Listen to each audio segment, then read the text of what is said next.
Alors, je profite de faire une petite réponse vidéo pour ce commentaire. Donc, j'avais fait une petite vidéo, effectivement, je faisais des sons graves, des sons aigus, et je demandais en fait si vous perceviez plus de grave ou de l'aigu. Donc, j'ai eu ce petit commentaire. Alors, si je me trompe pas, bon, pour le premier test, c'est la voix grave et après, c'est l'aigu.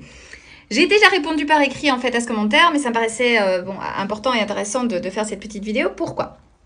Pour bien expliquer qu'effectivement la perception de l'aigu et du grave, c'est quelque chose de très subjectif. Il y a bien sûr, on va dire, une perception plutôt généralisée, où effectivement un aigu très aigu va être perçu aigu toujours, et un grave très grave va toujours être perçu grave. Cependant, lorsque l'aigu et le grave se rapprochent, il y a des personnes qui vont me dire ce son-là il est grave, alors que moi par exemple je le perçois aigu, ou vice-versa.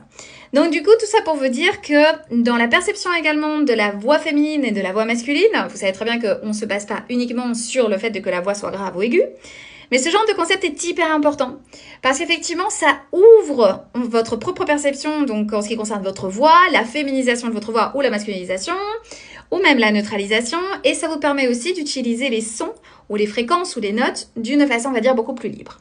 Donc n'hésitez pas si vous avez des questions, vous savez que je suis spécialisée donc en féminisation de la voix, masculinisation, androgynisation, enfin tous les entraînements vocaux dédiés finalement à l'identité, au développement de l'identité, au développement de soi, au développement donc vraiment de l'expression de soi.